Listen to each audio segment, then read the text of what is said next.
All right, my food mood friends. Yeah. Welcome back. Chandra Zas, Zen Odyssey. Stoked you're here. As always, really, seriously, truly, I really am stoked you're here. So I have a interesting episode today. I want to talk about what I learned from the food 14-day challenge that I ran, I don't know, last month. It's been a few weeks since it ended.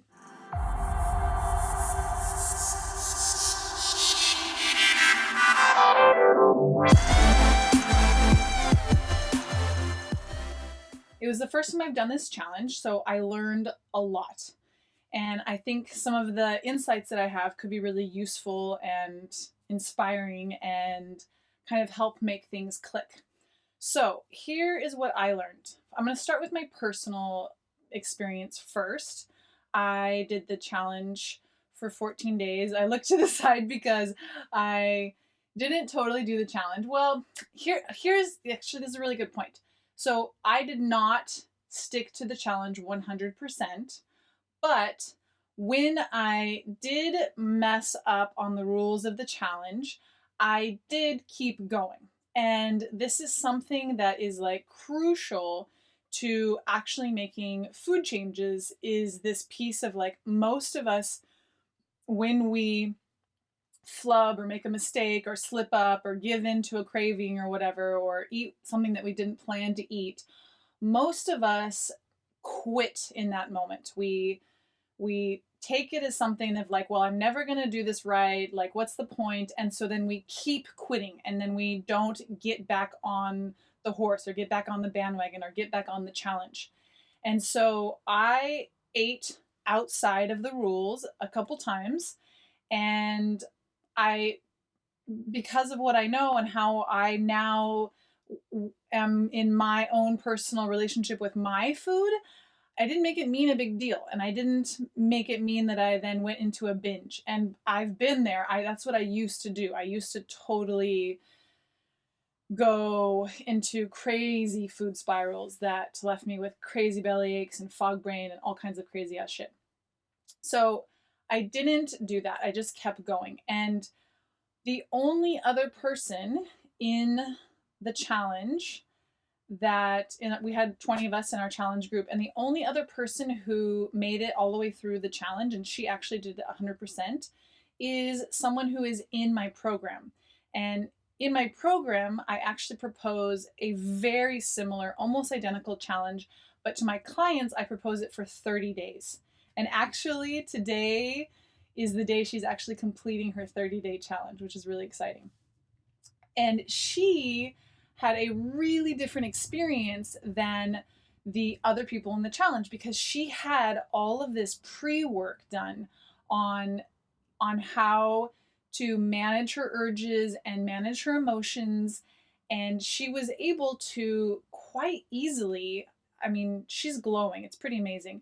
Quite easily make it through the challenge without really any sweat. And it's because of all of that pre-work she did. It's because here's the thing, is that like most of us have an unhealthy relationship with food because we don't really know how to process our emotions. So when we feel negative, then we culturally have been taught that the solution is food. And we eat all the time when we're not hungry. We eat when we're upset. We eat when we're stressed. We eat when we're anxious. We eat because everybody else is eating. We eat when we celebrate. We eat all of these times that's not actually like for eating. Like we eat in all of these kind of improper times.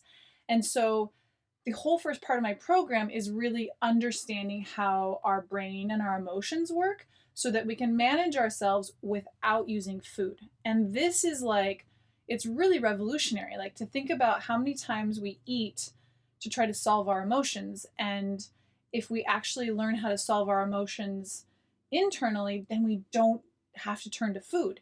I know some of the people in the challenge, one person I know got really stressed out, and that's her default, is she turns to food.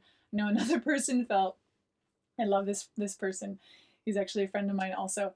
And he felt attacked by ice cream at night. And so like, what is that attack? It's urges. It's like feeling this like urgency of I have to eat this. which brings me to the other reason that we fail at making food changes. We have this thing going on in our brain with man-made foods like sugars and flours and processed foods that just like it's like our brain is tricked into believing that that's the most important thing, and that's where that urge and that urgency and the cravings and the itches to eat those foods come from. And so without understanding how our brains work and understanding what's the chemical experience in our brain, it's really hard not to listen to our brain, because our brain is our supercomputer. Our brain is like what's telling us to do things. And so when we understand how our brain works, then it's like, oh, okay, I feel that urge. I don't have to answer it. But without that ability to manage our brain, it's really hard not to answer the cravings and answer the urges. So, which brings me to a really interesting insight about the challenge. What I learned about the challenge is that the avoidance or the minimization of eating processed foods is crucial. And it really does like sum up what I really believe to be true for gut health, is that it really is these processed foods that are causing the majority of the problems. There's also a microbiome piece, but as far as like what we're putting in our mouth, the processed foods are what are causing the digestive symptoms. And so in doing the challenge myself, I started reading more of my labels. I'm a really big label reader. Well, I used to be a really big label reader. I used to read all my labels all the time, and it's really powerful to read labels and learn what's in the foods that we're eating, because there's lots of things in our foods that we don't think are in there until we start reading labels. So we actually, as a family, have decided to cut out the mayonnaise, even though we were eating this really good mayonnaise that has all really good ingredients in it. My man and I both noticed a difference of cutting this out of our diet, how it actually did feel better to not have that mayonnaise. So now we're making homemade mayonnaise. And the other thing is that I have been trying to kick my oat milk. There's this oat milk that the full fat that's just incredible. It tastes amazing. It is like the best milk alternative I've ever tasted. But it has like 10 ingredients, and I've been looking at the list for several months now, and this challenge really cemented and inspired me to really to stop buying that oat milk. And we're still working on a recipe. There's a couple of us working on a recipe to find an alternative of oat milk that we can make from home. It's really hard to get it with this like incredible taste that Oatly has. But that ingredient list, I know that there are preservatives, there's chemicals in there that I know are not good for me. So I'm now having raw cream in my coffee in the meantime. I don't really like to eat dairy every day all the time, but I have some really good raw cream that is the substitute in the meantime while we're finding a new recipe for the oat milk. Still in progress. And yeah, it made me up level my gut health even more, which is really, really cool. And it wasn't anything drastic for me, but the couple little up levels, like I feel the difference. Exactly what I was trying to give to everybody else, was feeling the difference. And yeah, I know that like a few people in the challenge, they gave up around the end of week 1, and the desire and the love for their favorite foods, or the wanting to eat what everyone else was eating, was a big part of like why they caved. And yeah, I mean, this is why I love my coaching program, is because I walk people through this extensive process of really getting your whole self on board with what it is that you really want. And it's quite mind-blowing about how easy food changes are when you're on board with yourself and when you're clear on why. And it's really, really cool. And I wanted to share one more piece with you guys about why bother with gut health, because I know there are a number of people who are kind of like, well, why bother? Like, I don't really have bad symptoms. I don't really like, why bother going through the discomfort of changes and figuring out how to cook different and shop different?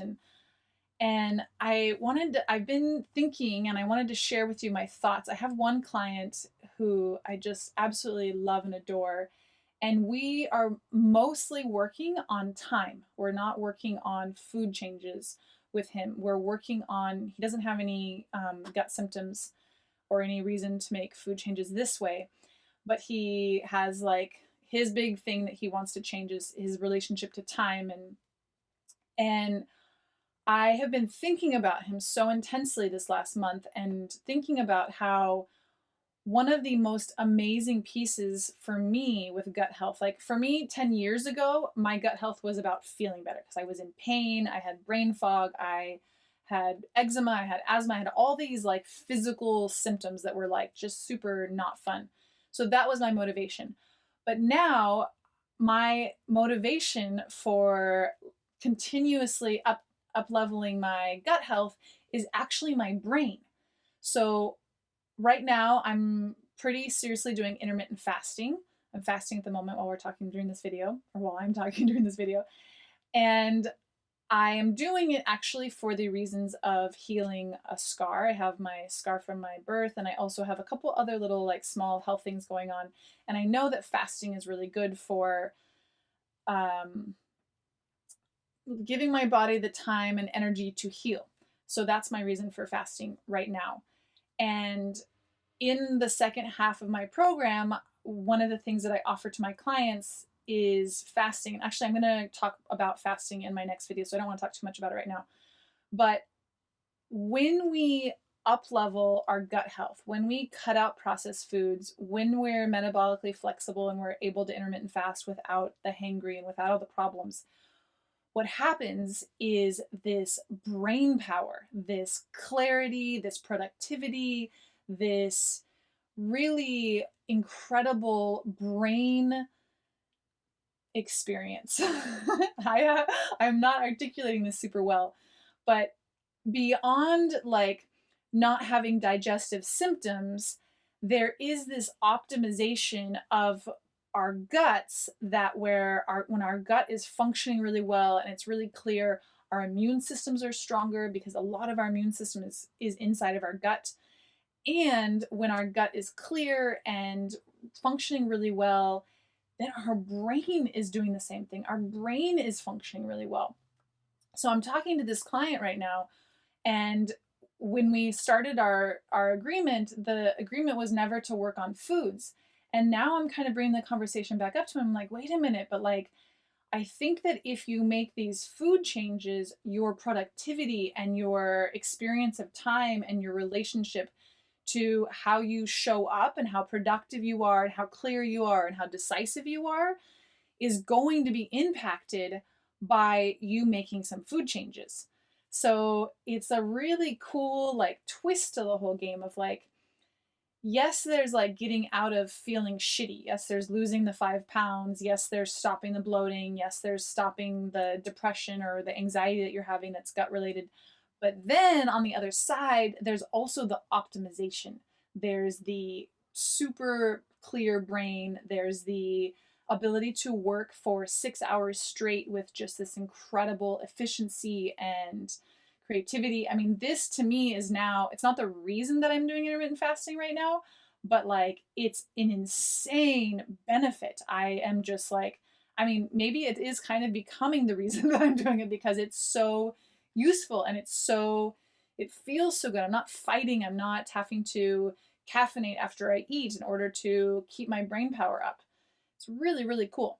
Even if you're not having digestive problems, maybe you're wanting to get your brain going at like a higher level and really feel the impact on that in your life.